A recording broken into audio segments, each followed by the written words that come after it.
sesuai dengan kesepakatan kita pada saat perkuliahan pertama, yaitu ada yang presentasi.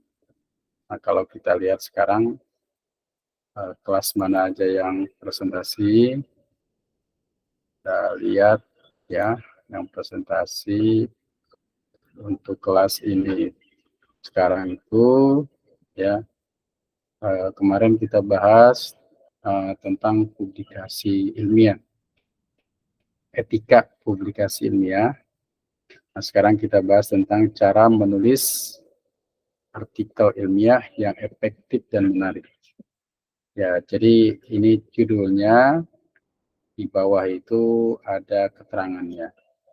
Jadi tema kita pada hari ini tentang bagaimana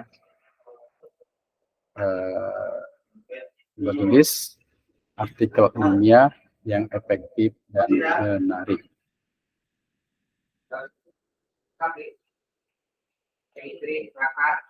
Nah, untuk hal tersebut kita sudah sepakati yang presentasi itu nomor urut 4, 5, 6, dan nomor urut 41 ya.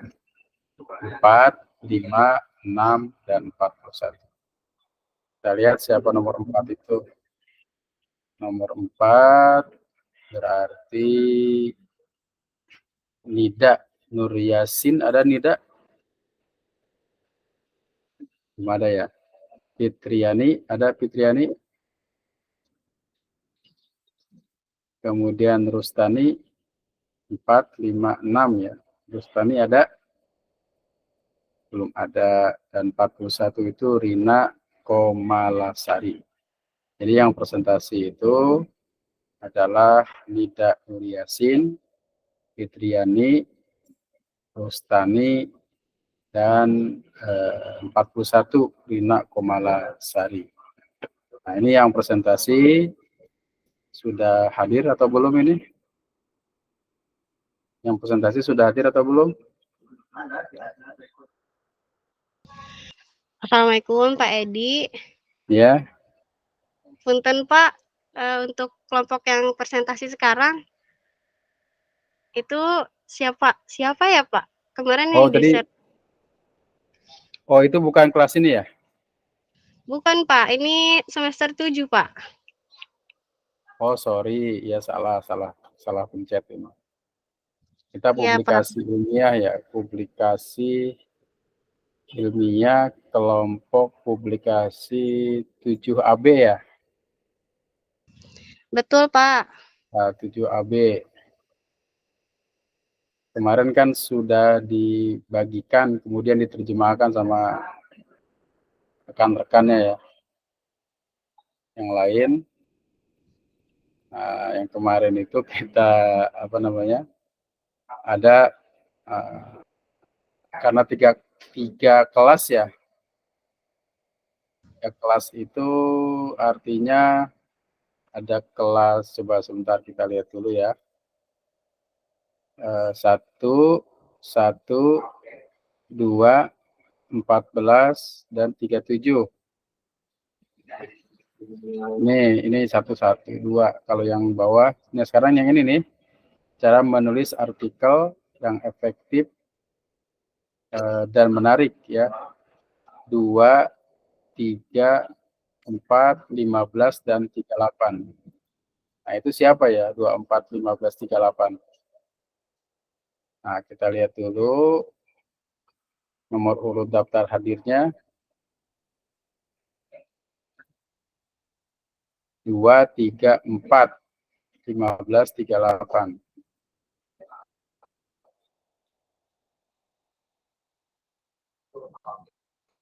Dua, tiga, empat, lihat dulu ya. 2, kemudian 3, 4, 15. Oke, 1, 2 ya. 2 berarti Ananda Laila Safitri ada? Ananda.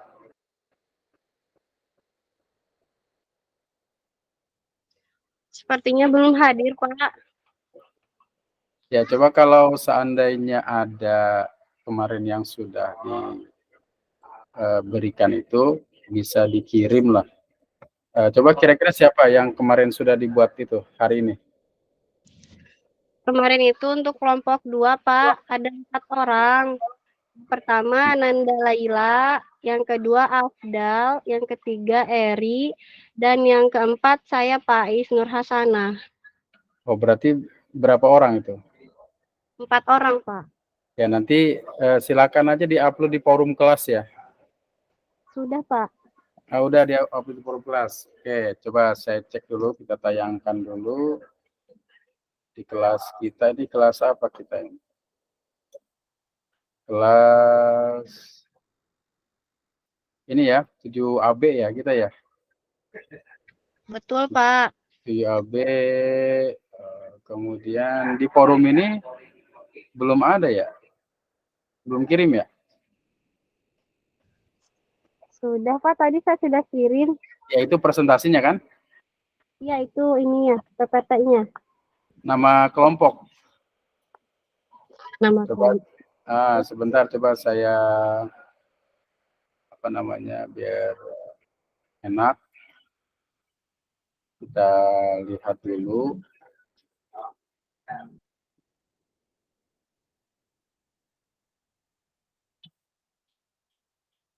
Ya, kita lihat kelas kita.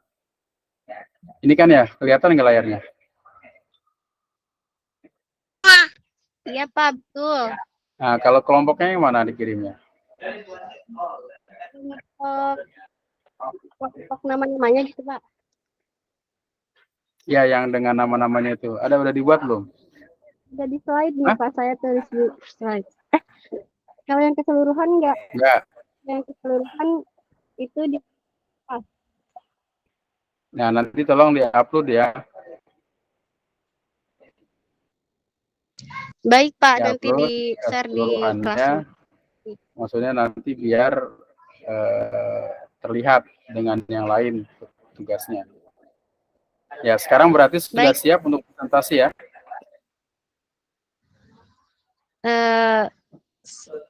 Saya sudah hadir sih, Pak. Cek itu teman-temannya ya, Pak, yang lain. Sudah hadir. Kalau sudah hadir, coba silahkan untuk presentasi ya. Silakan untuk presentasi.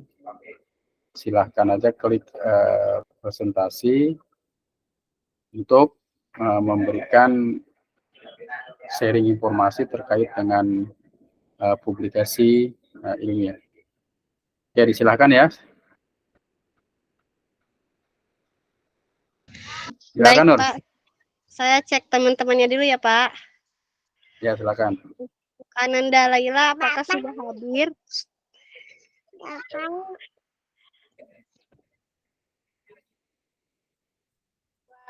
Kak Afdal sudah hadir.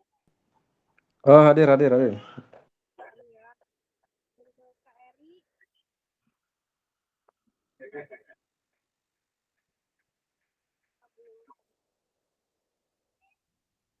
Tinggal 2 orang lagi, Pak. Kira-kira langsung kita mulai aja atau bagaimana, Pak?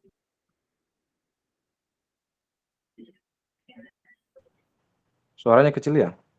Oke, Nur, silakan Nur. Baik, Pak, dimulai aja ya, Pak. Ya, Saya silakan. Ya.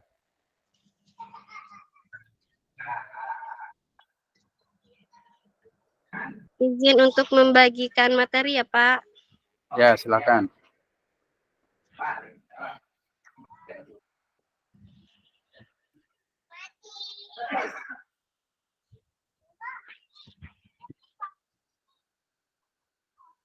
Ini kamu muncul ya, karena akan yang di update kualifikasi.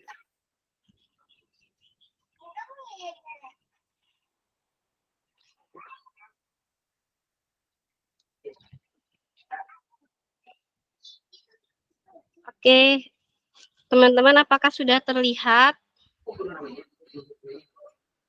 Ya, sudah Lihat. Alhamdulillah. Bismillahirrahmanirrahim. Assalamualaikum warahmatullahi wabarakatuh. Assalamualaikum warahmatullahi wabarakatuh. Alhamdulillahirabbil alamin. Puji dan syukur kita panjatkan kepada Allah Subhanahu wa taala yang telah memberikan kita kesehatan sehingga pada hari ini kita diberikan kesempatan untuk bisa belajar kembali dengan menggunakan Zoom atau Google Meet. Salawat dan salam semoga tercurah limpahkan kepada Nabi Muhammad SAW, kepada keluarganya, para sahabatnya, tabiin dan juga tabiatnya, dan semoga sampai kepada kita selaku umatnya. Amin ya Allah ya Rabbal Alamin. Kepada Bapak dosen Dr. Edi dan juga teman-teman sekalian yang saya banggakan. Insya Allah pada hari ini, Insya Allah pada hari ini kami kelompok 2 akan mempresentasikan materi tentang cara menulis artikel ilmiah yang efektif dan juga menarik. Sebelumnya saya akan memperkenalkan anggota kelompok 2. Yang pertama itu ada Ananda Laila, yang kedua ada Afdal, yang ketiga Eri, dan yang keempat saya sendiri Istur Hasanah. Baik.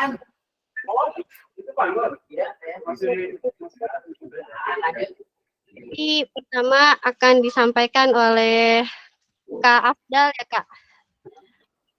Materi pertama akan disampaikan oleh Kak Afdal.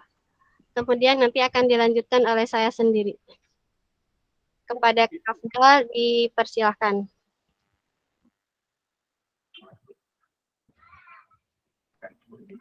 Baik, terima kasih atas kesempatan diberikan. Ya, langsung saja kita mulai. Berkaitan dengan materi yang telah kami sampaikan, yaitu cara menulis artikel ilmiah yang efektif dan menarik. Boleh, kenapa kalau ada apa? Catatan saya kirim. Oke. Di awal ini kita akan beritahukan ya tentang karya ilmiah. Apa sih itu karya ilmiah? Nah, karya ilmiah menurut ekososiolog adalah karya tulis yang dari penyusunannya didasarkan pada penelitian, pengamatan, dan pemantauan terhadap cabang ilmu atau bidang tertentu. Dari segi penyusunan, karya ilmiah disusun berdasarkan metode yang tersistematis. Dari segi penggunaan bahasa pun menggunakan bahasa yang sopan dan baku. Dan dari segi isi, juga bisa dipertanggungjawabkan kebenaran dan keilmiahannya. Nah, kemudian apa sih tujuan daripada menulis artikel ilmiah? Nah, beberapa poin tujuan daripada menulis artikel ilmiah antara lain adalah pertama, sebagai wahana untuk melatih ide tersurat atau hasil penelitian dalam bentuk karya ilmiah yang sistematis dan metodologis. Kemudian yang kedua adalah menjadi wahana transformasi pengetahuan antara sekolah dan juga masyarakat. Kemudian yang ketiga, ya sebagai poster etos ilmiah di kalangan mahasiswa, sehingga tidak hanya konsumen pengetahuan, tetapi juga mampu menjadi produsen, yaitu produsen berpikir dan menulis di bidang ilmu pengetahuan. Nah, kemudian bagaimana sih langkah-langkah untuk menyusun atau membuat karya ilmiah? Nanti insya Allah akan disampaikan kepada Saudari Nur. Silakan. Baik, terima kasih. Yang pemateri kedua akan disampaikan oleh saya sendiri. Untuk cara-cara atau tips-tipsnya, yang pertama yaitu menentukan tema. Menentukan ide tema artikel ilmiah adalah hal yang penting sebelum menulis.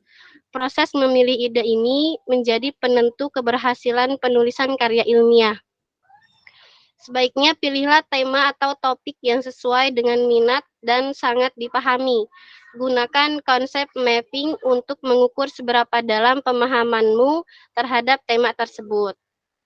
Dan yang kedua, yaitu mencari sumber informasi untuk mendukung tema karya ilmiah yang telah dibuat, bisa dari buku teks, jurnal ilmiah, dan artikel ilmiah lain yang sudah pernah dipublikasikan. Semakin banyak dan mendalam informasi yang didapatkan, maka akan semakin mudah dalam membuat artikel ilmiah. Yang ketiga, memahami bahasa penulisan. Menulis artikel ilmiah harus menggunakan kaidah bahasa Indonesia yang benar sesuai kaidah ejaan maupun tata bahasa. Kata yang digunakan harus bersifat denotatif, yaitu makna yang sebenarnya. Jadi, hindari menggunakan kata kiasan dalam artikel ilmiah. Bahasa yang digunakan juga harus lugas, langsung menuju sasaran. Bahasa artikel ilmiah harus jelas, singkat, dan objektif. Yang keempat, membuat kerangka dan sistematika penulisan. Langkah selanjutnya adalah membuat kerangka penulisan untuk membantu menulis draft artikel ilmiah. Sistematika penulisan artikel ilmiah itu adalah yang pertama, judul artikel. Yang kedua, nama penulis. Yang ketiga, abstrak dan kata kunci. Yang keempat, pendahuluan. Yang kelima, metode penelitian. Yang keenam, hasil penelitian. Yang ketujuh, pembahasan. Yang kedelapan, kesimpulan dan saran. Dan yang terakhir, daftar rujukan atau pustaka. Yang kelima, membuat paragraf pertama yang menarik. Paragraf pembuka artikel ilmiah sangat penting, layaknya artikel-artikel lainnya.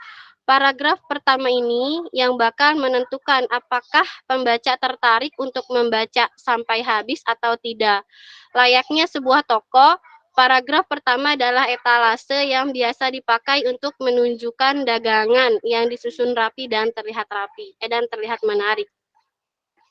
Oke, untuk materi selanjutnya akan disampaikan oleh Teh Nanda. Apakah Teh Nanda sudah hadir, Teh? Sudah? Alhamdulillah. Bisa dilanjutkan untuk materi yang ketiga. Baik, Assalamualaikum warahmatullahi wabarakatuh. Waalaikumsalam. Baik, langsung saja. Yang keenam itu adalah tulisan abstrak. Abstrak memberitahu para pembaca apa yang dilakukan dan apa temuan penting dalam penelitian. Buat abstrak semenarik mungkin dan mudah dipahami. Hindari memakai jargon, singkatan, dan referensi yang tidak biasa. Abstrak memberikan deskripsi singkat tentang perspektif dan tujuan, ditulis juga hasil penelitian tanpa terlalu detail. Baik, selanjutnya yang ketujuh, terapkan sistem indeks dan referensi. Memastikan tidak melakukan tindak plagiat, maka sebaiknya terapkan sistem indeks pada artikel ilmiah yang dibuat. Cantumkan juga referensi yang digunakan selama proses kajian atau penelitian berlangsung. Muat dan sajikan dengan format penulisan ilmiah yang sesuai. Tidak ada salahnya mendata sejak awal sumber-sumber referensi mana saja yang dipakai untuk kemudian akan dicantumkan. Baik, slide selanjutnya adalah 8. Membuat bagian penutup. Membuat bagian penutup dalam artikel ilmiah adalah hal yang penting. Semua gagasan yang sebelumnya sudah disampaikan pada paragraf sebelumnya harus bisa disimpulkan dan diperkuat di bagian penutup ini. Buat kesimpulan dengan kalimat yang jelas dan kuat. Baik, slide selanjutnya.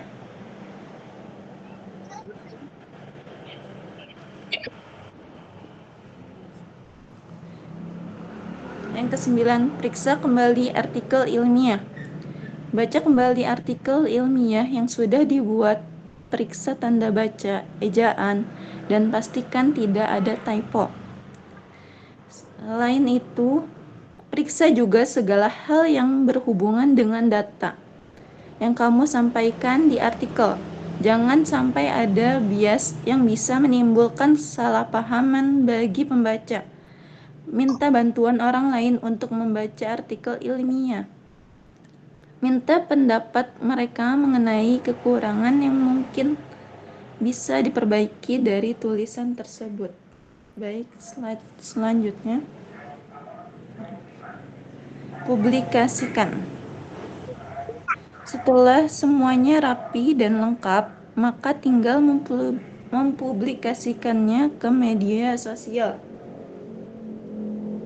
Baik, terima kasih. Segitu saja yang bisa dapat saya presentasikan. Oke, terima kasih kepada Kak Nanda dan juga Kak Afdal yang telah mempresentasikan materi ini. Teman-teman,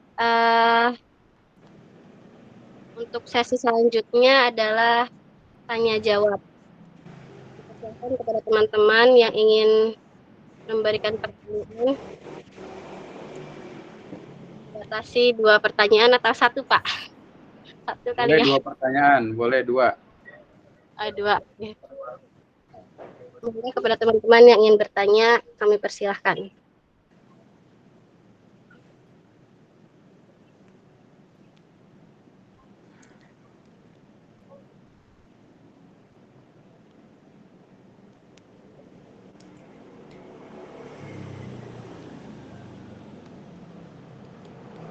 Ya, silakan. Ada pertanyaan, silakan tanyakan terkait dengan artikel ilmiah yang disampaikan pada hari ini. Silakan.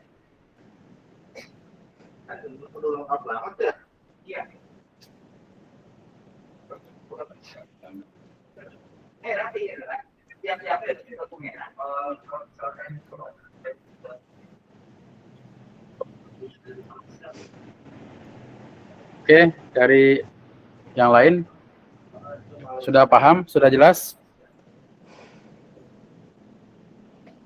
Jika memang sudah jelas, saya pikir teman-teman sudah paham ya bagaimana tata cara menulis publikasi ilmiah, baik publikasi dalam bentuk jurnal maupun publikasi dalam bentuk buku. Nah, publikasi dalam bentuk jurnal harus mengikuti aturan publikasi di jurnal. Publikasi di buku juga harus mengikuti aturan-aturan yang ada dalam menulis buku. Kemudian juga terkait dengan publikasi lainnya, seperti proceeding, artikel-artikel lainnya, itu juga harus mengikuti aturan dan ketentuan yang ada. Mengapa menulis jurnal atau artikel ilmiah itu banyak aturannya? Ya, karena memang sesuatu yang sifatnya ilmiah itu harus didasarkan pada landasan-landasan ilmiah. Dan salah satu hal yang tidak bisa dihilangkan dalam proses penulisan ilmiah ini adalah proses berlatih, ya. Bagaimana kita berlatih tahu mencari jurnal, tahu jurnal mana yang dijadikan referensi, tahu sumber-sumber yang dijadikan referensi, mengetahui cara mengutipnya, mengetahui cara menyimpannya, mengetahui cara memanggil kembali apa yang kita simpan dalam aplikasi yang kita sesuaikan dengan minat kita. Nah, kemudian ide-ide kita sampaikan di situ. Nah, kemudian dalam menulis ilmiah, karena ini jurnalnya adalah jurnal ilmiah, maka harus menggunakan bahasa yang sesuai. Ketika menggunakan bahasa Indonesia, maka bahasa Indonesia harus dijadikan pedoman. Ya, misalkan ada pedoman umum ejaan bahasa Indonesia. Nah, sekarang sudah berbasis online, itu bisa kita gunakan untuk memilih kata-kata yang baku, kata-kata yang pas dalam menulis artikel ilmiah. Demikian juga terkait dengan huruf besar, huruf kecil, tanda sambung, kutipan langsung, koma, dan seterusnya, itu juga diatur sedemikian rupa dalam pedoman umum ejaan bahasa Indonesia. Nah, karena itu saudara harus memahami itu, ya, memahami tentang tata cara penulisan. Kalau dulu namanya EYD, sekarang namanya pedoman umum ejaan bahasa Indonesia. Nah, ditambah lagi bagi kita yang memang dalam keseharian bergelut dengan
Cek monitor. Sampaikan pada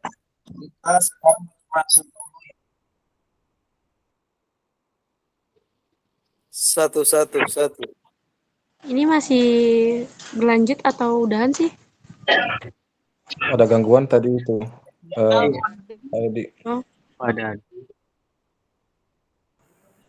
suara saya terdengar nggak? Iya, Pak. Insya Allah. Oh iya, tadi ada gangguan ya. Saya ngomong aja kalau ada gangguan. Iya, Pak, Oke, tadi ya. keluar. Saya kira udah. Ya. Terkait dengan hal tersebut, maka saudara harus memahami dasar-dasar dalam penulisan publikasi ilmiah. Salah satunya adalah memahami metode penulisan PUBI, Pedoman Umum Ejaan Bahasa Indonesia. Nah, karena kita bergelut dalam pendidikan Islam yang sering menjadikan Al-Quran, kata-kata bahasa Arab, ya, dan hadis dijadikan referensi, maka harus juga betul-betul memahami pedoman transliterasi. Pedoman dalam menerjemahkan bahasa Arab atau bahasa Al-Quran ditulis dengan bahasa Latin atau sejenisnya. Nah, hal itu tidak bisa dilakukan dengan tiba-tiba, tapi kita lakukan dengan proses latihan.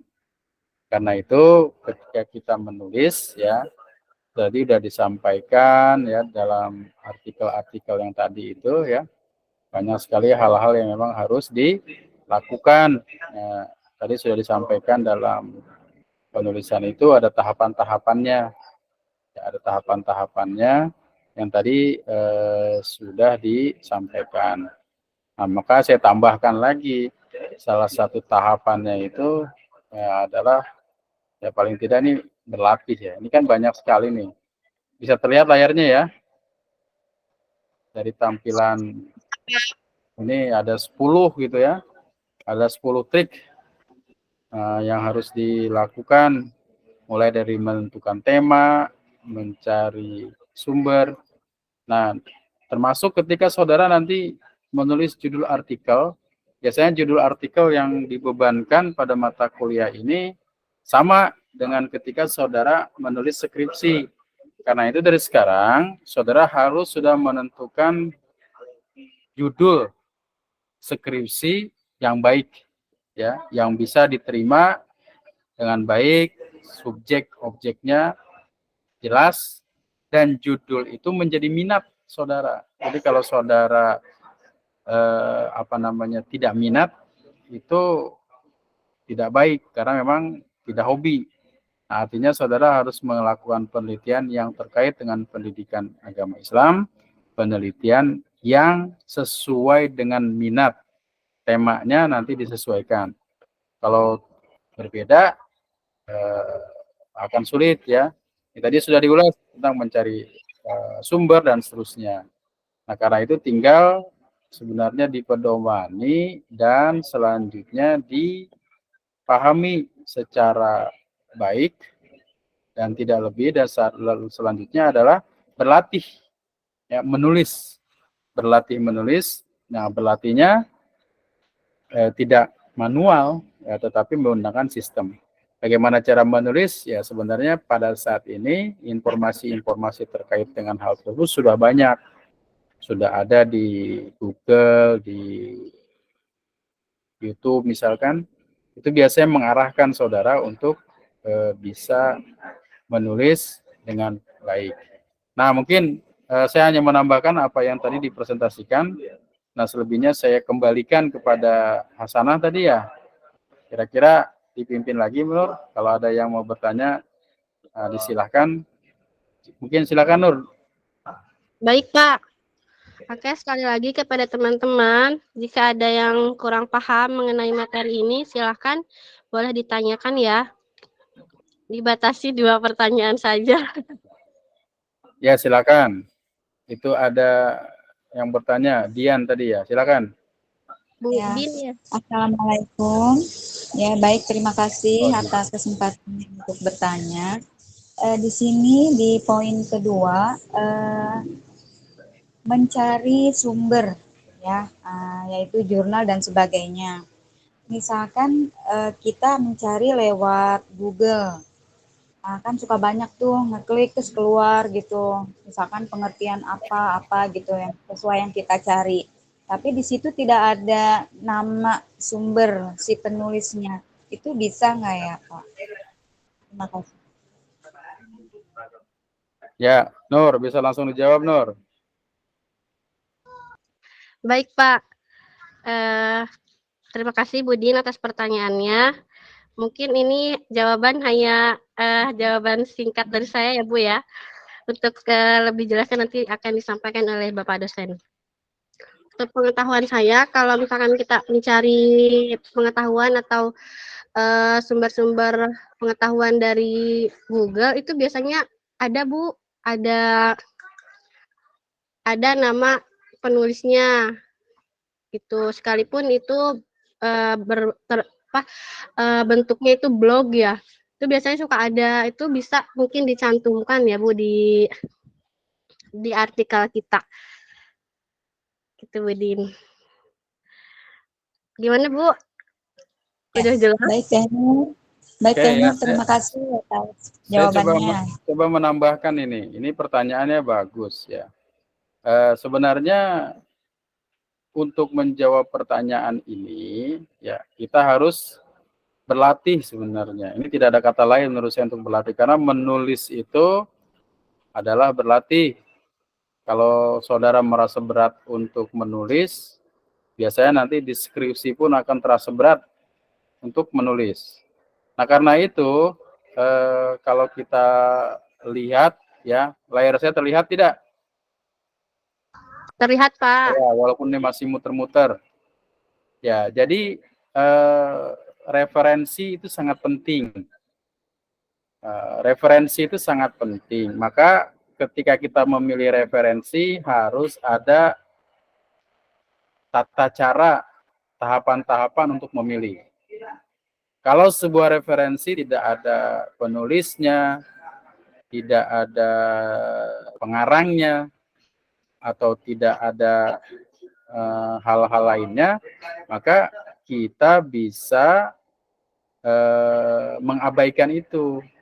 Karena memang ketika kita menulis jurnal itu juga harus benar-benar ada auditornya, autor maksud saya, autor penulisnya. Yang kedua ada sistem menulisnya, ada abstraknya, pendahuluan, permasalahan, sampai dengan kesimpulan atau istilah-istilah yang sejenis. Karena setiap jurnal biasanya berbeda. Nah, menulis artikel yang baik, menulis jurnal yang baik, itu memiliki referensi yang baik.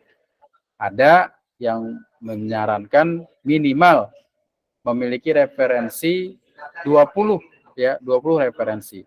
Nah, maka proses pencariannya adalah ya langkah awal macam-macam. Yang mudah kita misalkan kita bisa mencari Google Scholar ya. Di Google Scholar misalkan, di Google Scholar.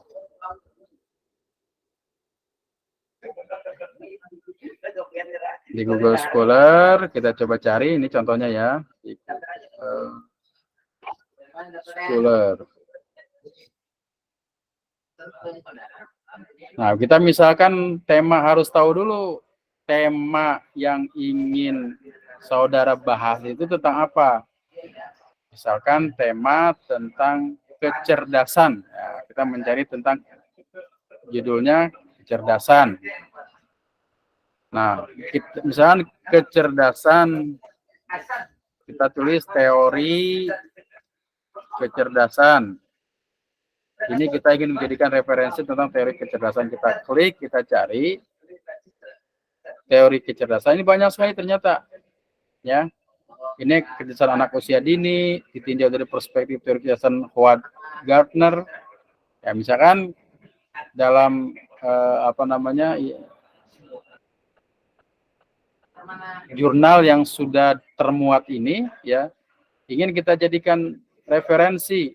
Nah, ini kan misalkan sudah banyak nih, ada teori kecerdasan pendidikan anak dan komunikasi dalam keluarga. Nah, kita misalkan mau mencari teori kecerdasan dari jurnal Sinta 1 misalkan, klik aja.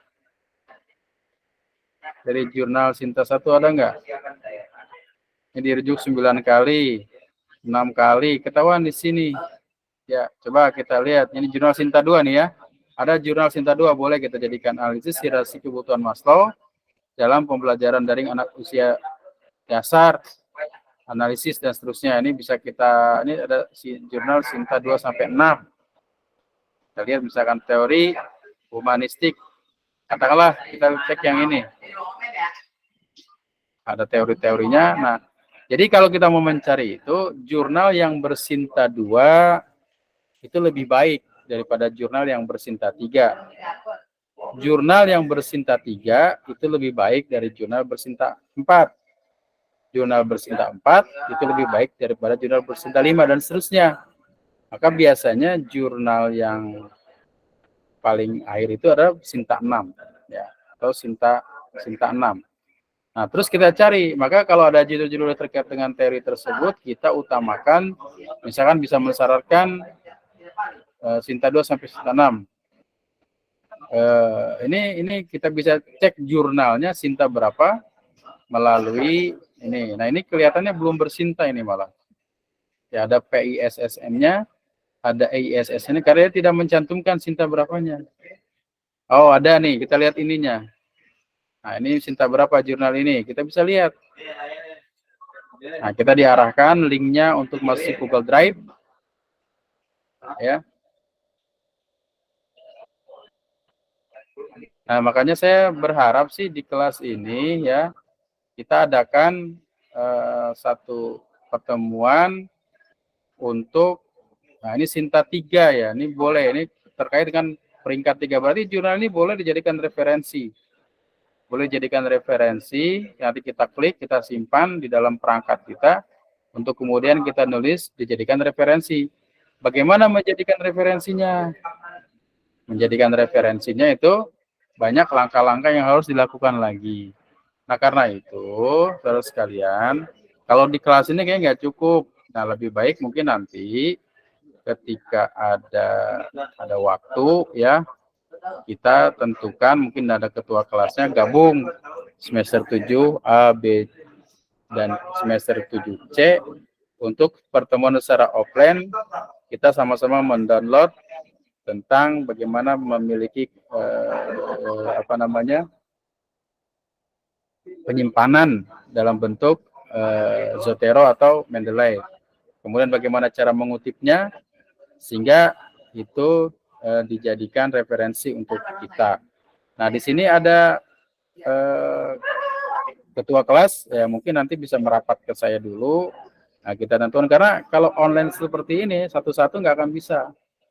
Nah, kita akan kesulitan untuk menggunakan menulis itu. Maka harus ada pertemuan online dalam bentuk workshop atau pelatihan yang kita lakukan di kelas ya sebenarnya. Jadi agak kesulitan saya untuk menyampaikan hal-hal yang terkait dengan bagaimana menjadikan referensi dalam menulis online ini. Oke, terima kasih ya. Mungkin ada lagi tambahan?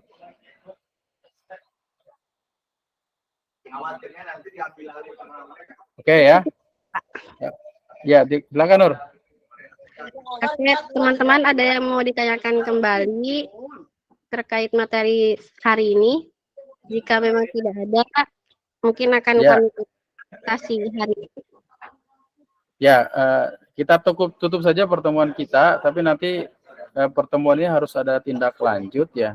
Tindak lanjut dalam pertemuan offline, ya mungkin nanti semester ini ada yang perwakilannya bisa ngobrol-ngobrol ke saya, kita adakan kegiatan bagaimana saudara bisa menggunakan referensi dalam menulis itu dengan baik. Terima kasih atas perhatiannya, dan presensi hari ini ada di kelas ya. Silakan saudara isi, itu karena sudah disetting waktunya. Kalau yang sudah terlambat tidak bisa ngisi ya. Jadi silakan isi di kelas dengan klik hadir ya. Dari saya cukup sekian. Terima kasih atas kehadirannya. Mohon maaf atas segala kekurangan. Khairul kalam. Assalamualaikum warahmatullahi wabarakatuh. Mari sama-sama kita tutup dengan baca hamdalah. Alhamdulillah.